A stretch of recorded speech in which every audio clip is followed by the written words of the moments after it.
Okay, so today's discussion, I thought we would cover a lot more ground today, but as I was preparing the text for it, there's a lot of interesting tidbits or stuff to go into, and this is actually a pretty fundamental encounter, sort of say, that the Torah speaks about, and I figured it's worth giving it as the time of day and not rushing through it.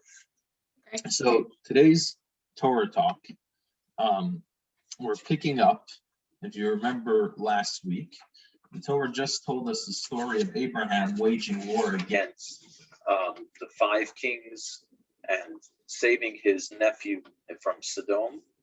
And we finished off where he didn't take any of the spoils of the war for himself personally, and he gave it back to Sodom and the kings. And this is where this week's reading picks up. And basically, after this occurrence, God reveals himself to Abraham. So, Cheryl, if you could read. Sometime later, the word of the Lord came to Abram in a vision. He said, "Fear not, Abram, I am a shield to you. Your reward shall be very great." But Abram said, "O Lord God, what can you give me, seeing that I shall die childless? And the one in charge of my household is the Mesech Eliezer." Abram said further, "Since you have granted me no offspring, my steward will be my heir." Okay, so just a reminder who Eliezer was. If you recall, when we spoke about the war that Abraham waged, he had at his right hand was his right-handed man Eliezer, who waged the battle with him. And we said possibly he was the only one standing at Abraham's side during the war. And Eliezer was kind of like the star pupil and the right-hand person of Abraham, was really dedicated to Abraham and did whatever he could to help him, and was a big part in Abraham's influence and so on at the time. So with this text, before we go to what we're really going to analyze today, is this conversation here between Abraham and God, and the response that God gives directly to this. And it continues with the covenant between the halves, which is probably more famous, and we'll probably get to that more next week. So just over here, a few things to point out. I don't know if I'm going to be able to answer all these questions today. The first thing in this text, the Torah mentions sometime later. Which in Hebrew is achar dvar ma'ela, which actually means after the previous things. And anytime the Torah tells us this terminology, it means that this conversation is coming in some sort of connection or as a result of whatever happened previously. So the first question is, why did the war of the kings or anything have Avram now be talking about his descent, if he's going to have children or so on and so forth, God giving him blessings? What's the correlation between the previous events and the conversation God's having with Abraham right now? Another thing which is going to be of interest, and there's a debate amongst the different commentaries of the Torah and exactly how to make sense of this, is the notion says that God came to Abraham in a vision. Now, this is not the first time we see God speaking to Abraham. And most times when God speaks to Abraham, we're not told specifically in what form of prophecy did the encounter, the speech of God occur. If it was a vision, a dream, or so on and so forth. Over here, the Torah mentioned it was a vision. So what's the significance of that? And again, fear not, Abraham. Obviously, there was something that he was fearing that God is addressing, and that your reward shall be very great. So, what is this? Another thing I want to point out is, what's this very great? What's that? And it's ambiguous but also specific. It says you're not that your reward shall be great. Your reward shall be very great. What is this very great that God is referring to? The next text, Avram said, right? What can you give me, seeing that I died childless? So what does it mean what can I give you? There's plenty that God can give. So what is Avram referring to over here? Is Abraham questioning God's ability to reward, and that God can only give something that's of value if he has children? What's the discussion over here? And over here we see it says, but Avram said, and Avram said further, right? Which usually is indication that it's a new statement. When if you read it, it sounds like they're very much connected one with the other. He's saying, you're not having, what can you give me if I don't have children? And since you granted me no children, my Eliezer, who is my steward, will probably be the one that's going to inherit. What's the breakup? And Avram said further. It usually means there's some sort of exchange in between that adds a little bit more. All right, fair questions so far? Mm. So the first question after these events, so this is from the Chizkuni, and basically it says that it was after, and I'll elaborate more, but let's first read the Chizkuni's impression. Basically, it was after the war that Abraham waged, he now had concerns about if the blessings that God had promised him prior will still be applicable. So Yvonne, if you could read for us. After these events, that is, after Avram had successfully waged war against the armies under the leadership of Chedorlaomer, he had suddenly become very worried that other nations would feel called upon to avenge this defeat of the pagans.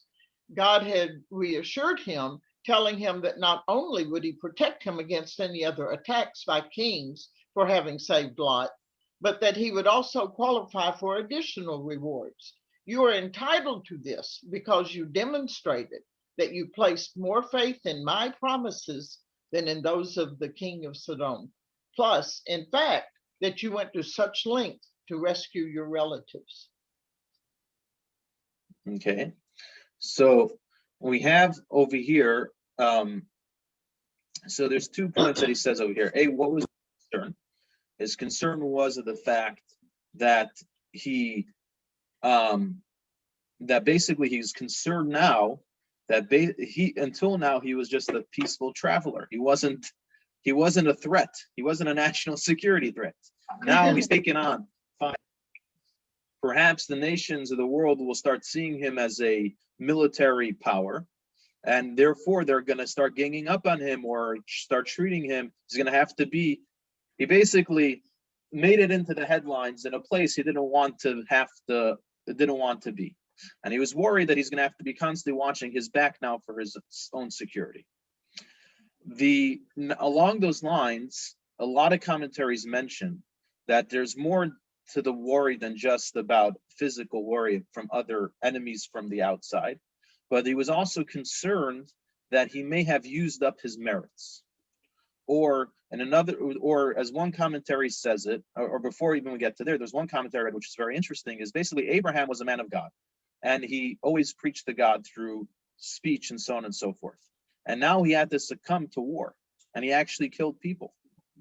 And he was concerned, and especially in a war where you're killing people undiscriminately, you're not bringing, undiscriminately, and you're not bringing them before, you're not judging each person based off their merit or their non-merits. He was concerned maybe some people died in the war from my hands that weren't worthy of being killed.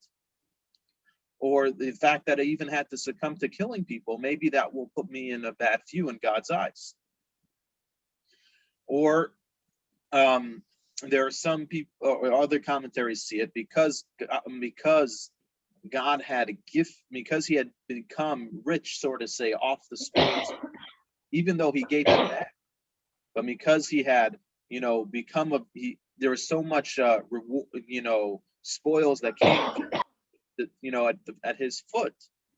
Either that was the reward that would replace the other rewards that God had in mind for him, or B, maybe it was wrong of him to give it back. And maybe he did it out of his, feeling righteous that he was giving it back, but maybe God really wanted him to keep those things. So his concern was more than just a physical fear concern, but also related, did I do the right thing? Did my actions perhaps make me unworthy? And so on and so forth. So this was all part of the concerns that he had, where God is now addressing him and telling him that he should not fear. Now, an interesting point that I saw in the commentaries about, or mentioned about that your reward, it would be very great. Correct? So there was interesting commentary I saw, which is, and this is a big concept, I think, in Judaism, that your actions and your consequences and rewards are relative in regard to what you do.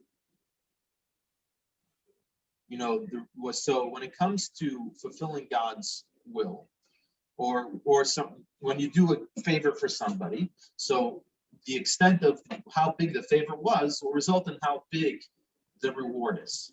And here God is telling us something, or especially to Abraham, which is something which is basically is that when we do a mitzvah, we do God's will, when we do good, not only do we get a reward that's proportionate to our actions, but we get a reward which is very great.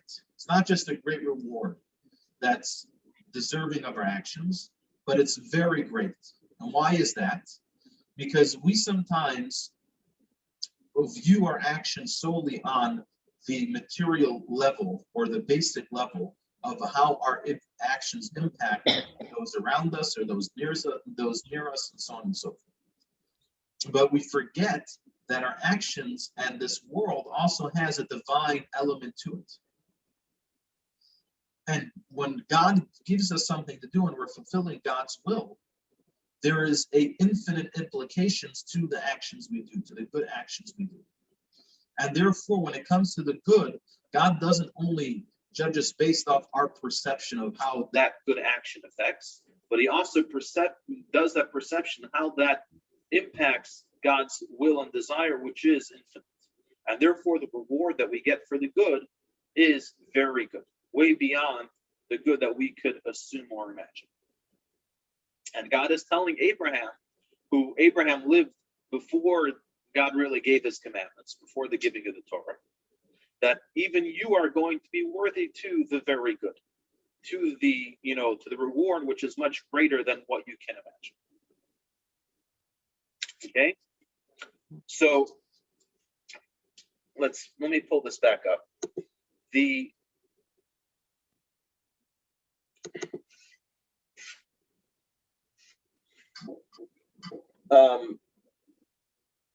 So now when we read this text on a basic level, this first verse here, fear not, Abraham, I am a shield to you, your reward shall be very great. I just gave you an explanation which alludes to a reward which is beyond one can imagine, which would be the reward of the world to come, the spiritual reward.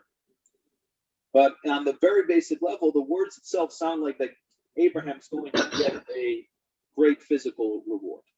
So with that said, let's go to where Abraham is questioning God's giftability. So here, Cheryl, if you could read for us. After these events, in other words, after Abram had successfully waged war against the armies under the that's the same. We did that. There you go. What can you give me? Abram's question did not relate to what God would give him as a reward in the hereafter. Rather, he wondered what meaningful reward there could be for him on earth, seeing he had no children. Any reward in this life, in the absence of children to leave it to, he considered meaningless. His reward would only be consumed by others, not related to him. Okay. So basically, upon hearing, Rabbi, go back to the previous screen. I have a question about the last sentence in that one. And the one you read? Yes. It says, you are entitled to this because you demonstrated that you placed more faith in my promises than those of the king of Sodom. I understand that. Plus, in the fact that you went to such lengths to rescue your relatives. So that was as important to God as keeping the promise to God. It was how you treat your family. So both of these things, it was the display of faith and concern for others that Abraham showed.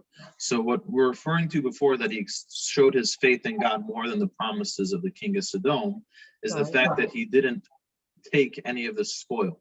And he said, I'm not going to become wealthy off you. I'll be wealthy through God's blessings. So he gave back after winning the war. He didn't keep any of the spoil, and he gave it back, which is a show of faith in God, rather than taking the wealth of the king of Sodom. And then the reason why Abraham had gone to war somewhat in the first place was in order to, look after his relatives and not disown his relatives. And when we spoke about this last week, there was a lot of praise within the commentary, stressing the importance of looking after one's family. And if you have that ability, how the importance is, no matter how diverse and how different in principle Lot and Abraham were, that nevertheless it's family, and family we have that responsibility, of course, within reason, to look after them and protect them and so on and so forth. Okay. It was when I read this commentary itself, I was actually surprised that it threw that in, because we're thinking, and I think this is a amazing thing in a Jewish perspective, is sometimes we get very lost in the in religion, how religion relates to God, and we forget that a major part of religion is how we take care of ourselves and those which are close to us, and they're not inseparable from one another. Being a mensch and believing in God are not two separate ideas. Okay, thank you. Yeah. Okay, so the first thing is basically Abraham was saying, if my reward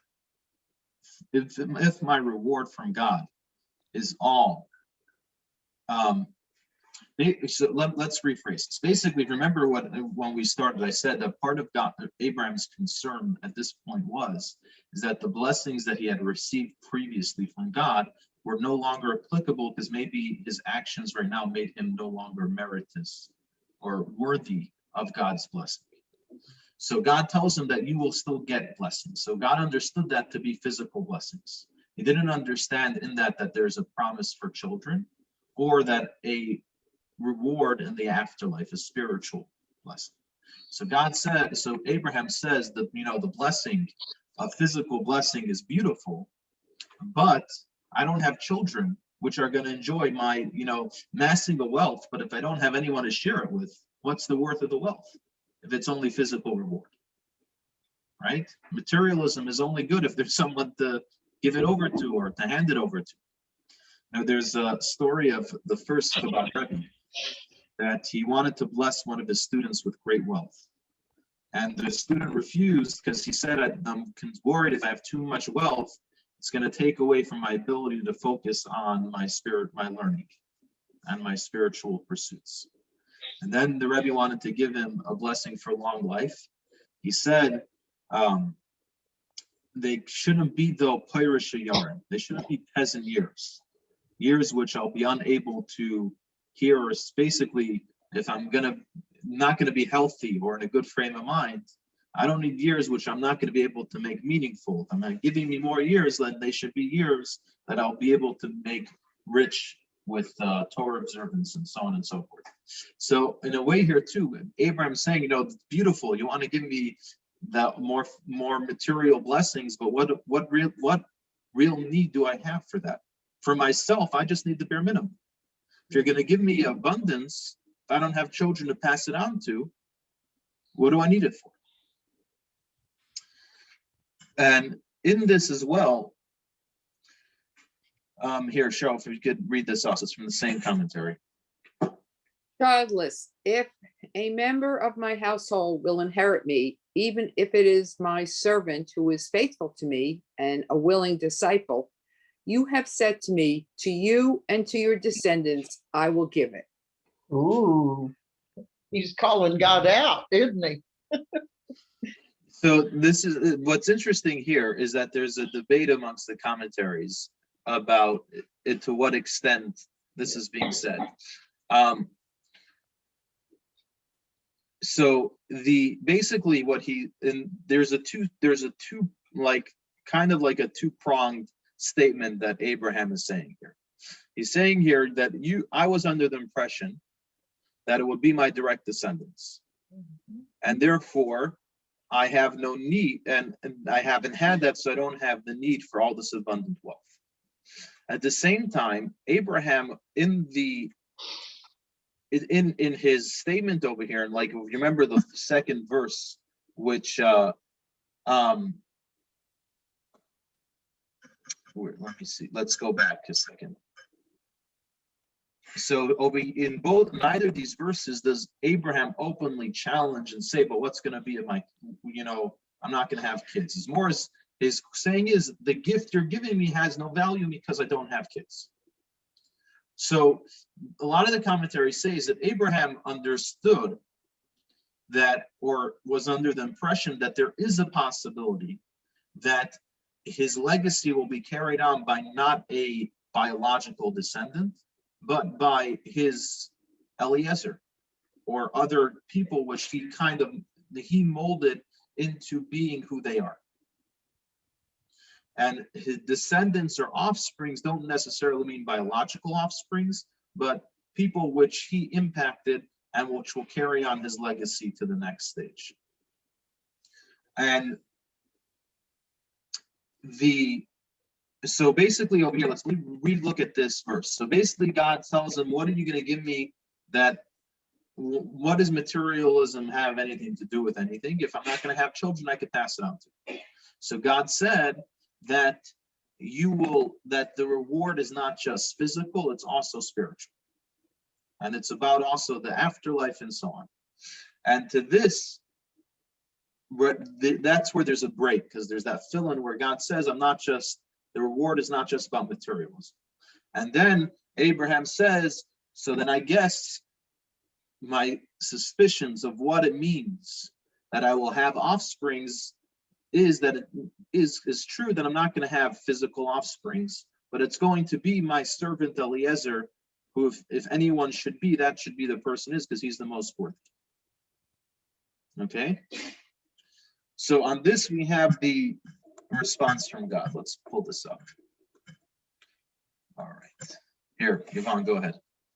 The word of the Lord came to him in reply, that one shall not be your heir. None but your very own issue shall be your heir.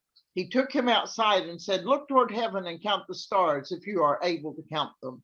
And he added, so shall your offspring be. And because he put his trust in the Lord, he reckoned it to his merit.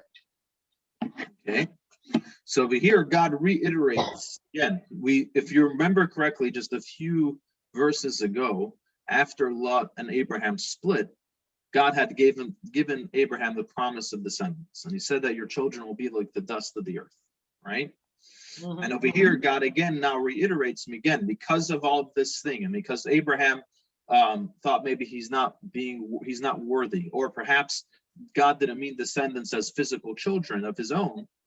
God reiterates that no, your descendants, I mean not of someone else, but of your own, right? You see how in God stresses your own, and they will. And one of the things over here is interesting. Some of the commentaries said is that Abraham was aging already. He was getting old, and he was saying, even if I were to have a kid, there's no way this kid will be old enough by the time I pass away to directly inherit the land. It's probably Eliezer will still become the legal guardian of the estate until the child grows up. So over here, this terminology makes sense in that regard. Your very own issue shall be your heir. So he's stressing as well that you'll live long enough and your child will be born of an age where they'll be able to grow up and be able to actually inherit the land by the time you pass away. And then he says it took him outside and said, look towards the heaven and count the stars. If you're able to count them, so shall be your offsprings. Okay, so one of the main things I want to discuss is what is this new element of the stars. We already was promised that his children will be like the dust, the sand, like the sand. or the dust of the earth. And what's this new element of the stars? And why did God have to bring him a visual, take him outside and show him the stars? And this last thing, and because he put his trust in the Lord, he reckoned it to his merit. Now, I'm asking, when you read this, who's reckoning who to whose merit? Is God reckoning Abraham's faith to his merit, or is Abraham reckoning the blessings to God's merit? Well, he is capitalized, so I thought it meant God reckoned it to Abraham's merit. Okay. So Because that's one of the things I want to, yeah. So definitely when you read it at first glance, it's God reckoning it to his merit. The question with that is, and this is a very interesting debate, and I don't know that we'll be able to go through all the ways of understanding it. Many commentaries are baffled by this verse. Abraham was a prophet, correct? God spoke to him on numerous occasions. What's unique or special the fact that Abraham believed in what God said? That's kind of his job, to believe in what God tells him. Does it mean that the other times when God spoke to him, he didn't believe what God said? What happened here that's unique, that we're telling that God believed, that Abraham believed in what God said, and not only that, it was a merit for him, right? So it was like, at long last, Abraham finally said, okay, all right. That's what it sounds like in a way, right? Right. So this is just an interesting thing on the terminology. It says, and the word, this is like so odd because in the English, you totally lose the context of this, the translation. And so the word in English, the structure of the sentence is a little different. It says the word of the Lord came to him, right? In Hebrew, it says, and it came the word of the Lord to him. And the terminology "and it came" is a very abrupt word. So in a lot of the commentaries point this out. Cheryl, if you could read it. And here came the word of the Lord. The word here indicates that God's response to Abraham's concern was so immediate that he did not even wait until Abraham had voiced all his concerns. 15:4. Okay. So, and this is interesting on a few levels, because usually in discussion and in commentaries, and we see it in the Talmud, we see the importance of waiting for someone to finish and the courtesy of doing that. But over here, this was such an integral thing. It seems that, like, God sort of couldn't wait or allow Abraham to be suspect of the blessings that he had promised to him. And God didn't waste a second to make sure to address and to squash any suspicions of the worthiness of the blessings that Abraham may have had. So that was just an interesting tidbit. That word here plays a lot has a lot of ink in Torah, yeah? Vihine. Yeah. Yeah. Well, it's like when God appears suddenly to someone, he uses that terminology, Vihine Hashem, and God, and here is God. So the first thing, this is a very interesting thing. And I'll elaborate a little bit more. But Rashi says, why did God bring him outside? Remember, we mentioned that. Why did he bring outside? And also a little, what's the significance? This is one of the first significances of the stars. Yvonne, go ahead. And he brought him forth outside. Its real meaning is, he brought him outside his tent so that he could look at the stars. Its midrashic explanation is, go forth from, give up your astrological speculations that you have seen by the planets that you will not raise a son. What does that mean? Okay. So basically like this. The basic meaning is that God took him out to see the stars, to give him a visual that your children will be like the stars. And we'll go in a second, elaborate a little bit what uniqueness of the stars are. But the Rashi brings here a very interesting idea. And this applies today, and in halacha it's discussed on many different levels. Abraham, and back in the day, astrology was considered a very common, understood practice on how to define and understand the world around. And Abraham, being a person of the time, assumed or gave merit to the astrology and the stars and understanding the planets and so on to be kind of, in some way, Abraham believed in fate and destiny until this point. And God at this point took him out, and as some commentaries say, kind of, let's say, raised him above the stars to show him is that when you believe in God, and one of the things Judaism strongly believes in is that any person has the ability to rise above his own destiny. And we're not limited or destined by what the stars or whatever powers to be say, this is your fate. We are not limited to our fate. We can always change it through prayer, through repentance, through whatever it is. We always have the ability to change our fate. And over here too, Abraham, yes, you may be seeing in astrology, you may not have children, but what does God do? He says, yes, it is fate set that Sarai and Abram won't have children, but we're going to change your name. You're going to become Abraham. Your wife is going to become Sarah from Sarai. And then your fate will change. You'll be able to have children.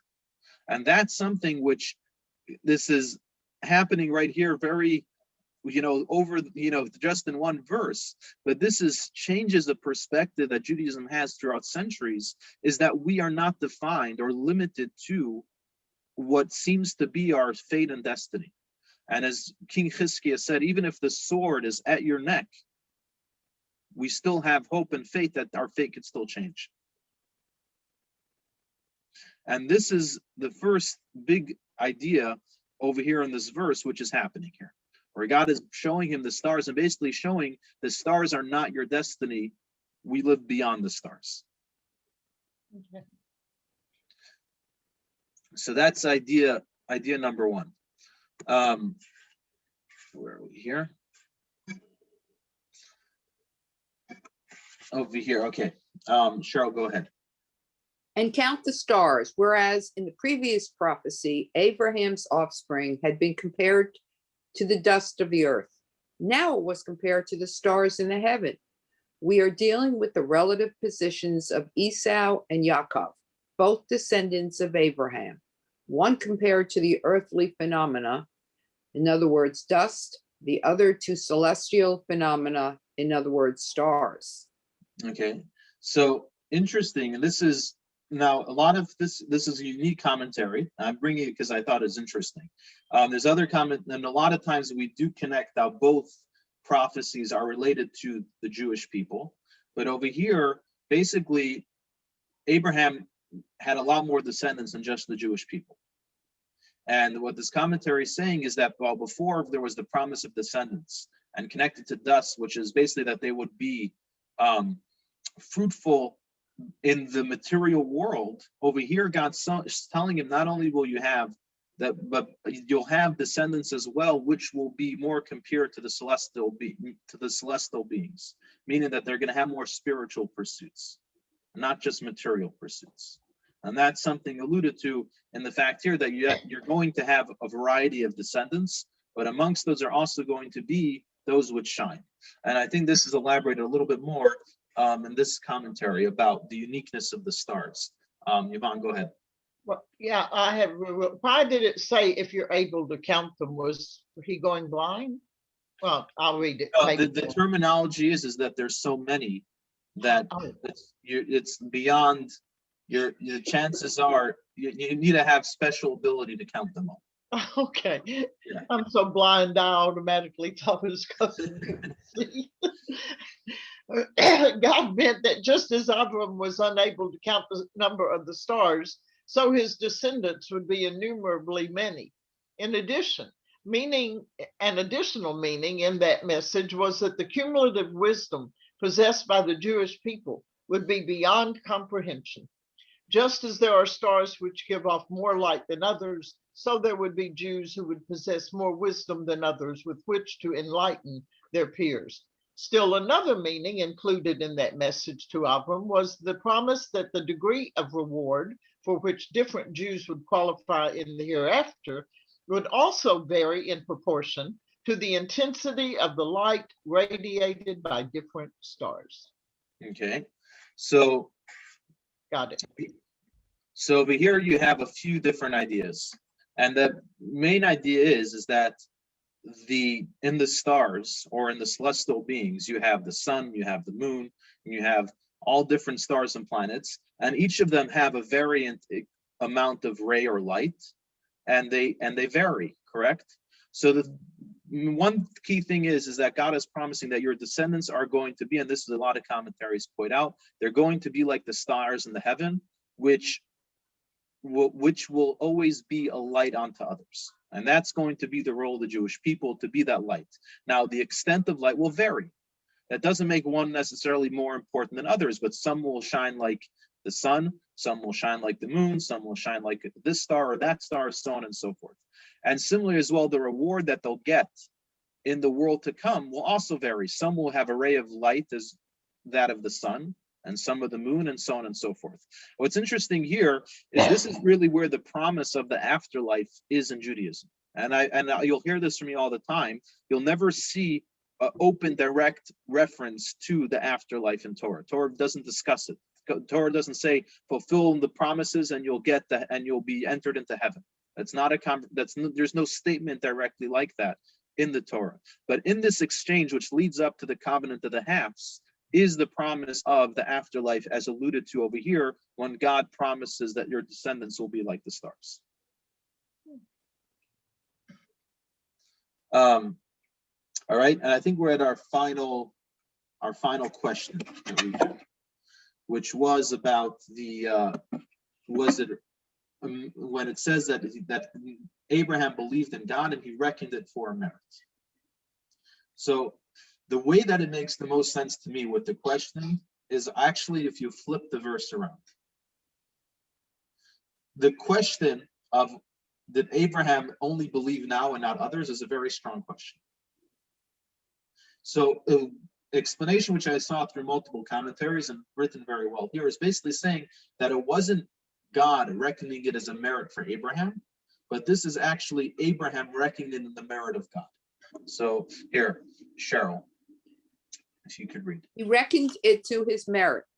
Abram did not consider this promise by God as something that he was entitled to, but as something beyond what he had a right to expect. Okay, so if you remember in the beginning of the conversation, Abraham was very concerned that he will become unworthy of God's blessings, right? And basically when this conversation finished, he realized that him having children or him having abundance of wealth has nothing to do with himself. This is something that God wants to happen. That's what alleviated his thing. So he finished off the sentence and he was saying, and he reckoned it to a merit. He realized that these blessings are not coming out of my worthiness, but they're coming out of God's will. And therefore, they're for sure going to happen. That was his comfort, that the blessings of God will happen. And in general, from this story, there's a huge statement, and we see this throughout, in general, from the righteous people, is that we never take blessings for granted. And we're always concerned, maybe we'll do something that will make us unworthy. Or there's a big sense when someone wins the lottery, then now, fortune has changed, life is good, and I'm set for life. That's not the Jewish approach. And I think you can know very well, a lot of people, when they have that approach, are very reckless with the gift. And within a long time, they turn around and there's nothing left of the blessing. So the one thing we have a little bit from the story is we see from Abraham of counting one's blessings and never taking a blessing for granted. And then even then, when it does happen, not necessarily carry all of the merit on one's own shoulder, but realize that this is a God's world that we're in, and being humble about the blessings. And this is something we'll see throughout all of the forefathers, the humility when they got a blessing, and not becoming emboldened, oh, I'm such a good guy, I got this blessing. But like over here, he's putting it in God's merit, the fact that he got it. But Many commentaries understand it more on a more the way we understood it on its own, that it's God found this meritorious for Abraham. So here, Yvonne, go ahead. He reckoned it to his merit. Excuse me. God credited Avram with having performed an act of righteousness by believing so unquestioningly in his promise that he personally would become a father. In view of the fact that both he and his wife were in the process of aging, such faith was even more remarkable. I'll say so. I mean, she was 90.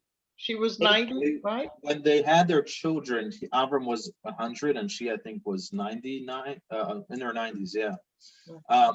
So basically the way it can be stood that God saw it as a merit was in the fact that at the end of the day, the contents of the blessing was something which rationally didn't seem possible to happen. And the fact that Abraham never really denied the fact that it's able to happen, just thought that he may not be worthy of it. And then God's saying, don't worry, it's going to happen. And he's like, fine. I didn't ask when, what, how. That's amazing. And this is contrast. A lot of commentaries will contrast this to the verse we're going to read, where this conversation continues, where God goes on to tell him that you're going to merit the land of Israel. And over there, Abraham doesn't just say, okay, he says, how do I know that's for sure going to happen?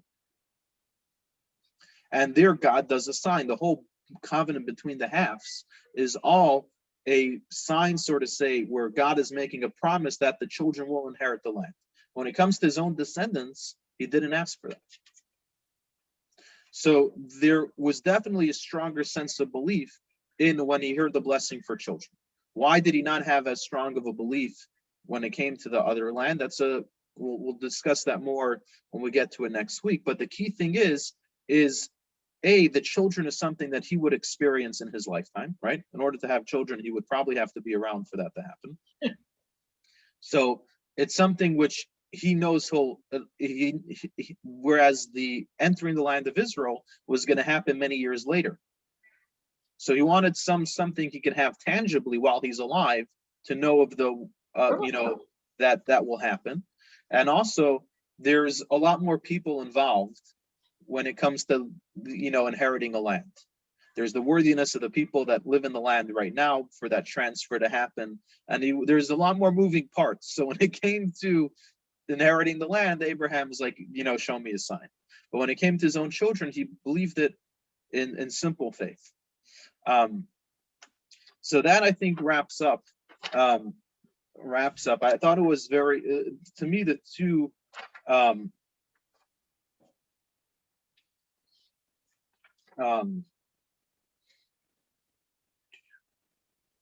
for me, the two key things over here, the idea, the extent of what the blessing of the stars are, for me was a very, I think, and crucial thing. And the idea of, we see over here where God is giving a promise beyond just the physical in this world and the afterlife, which is really, like I said, not something discussed very much throughout the Torah at all. And even where it is discussed here, it's kind of via reference, indirectly. And I thought that's a key idea to understand Jewish value, and also the concept of not being limited to where God started to say took Abraham and raised him above the stars, and showing him that as Jews and in life we can choose not to be limited to our fate and destiny. We have that power to reach beyond it, and I think those are two key ideas, fundamentals in Judaism, and we have that in this is only 6 verses from the Torah. And this is kind of the trove that's hidden within it.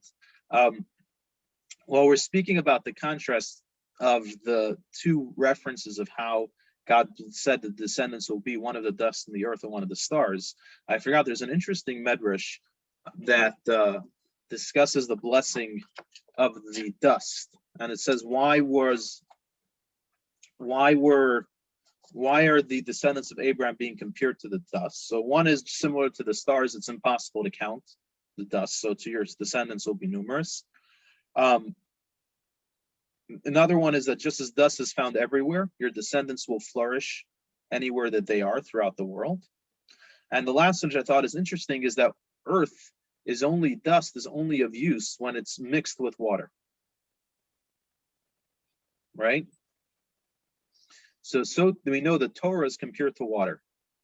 And basically God is saying that on their own, without any purpose or meaning, they may just be like the dust. But you mix a little bit of water, give them the Torah, and they'll be able to be major conducive and a huge blessing to society.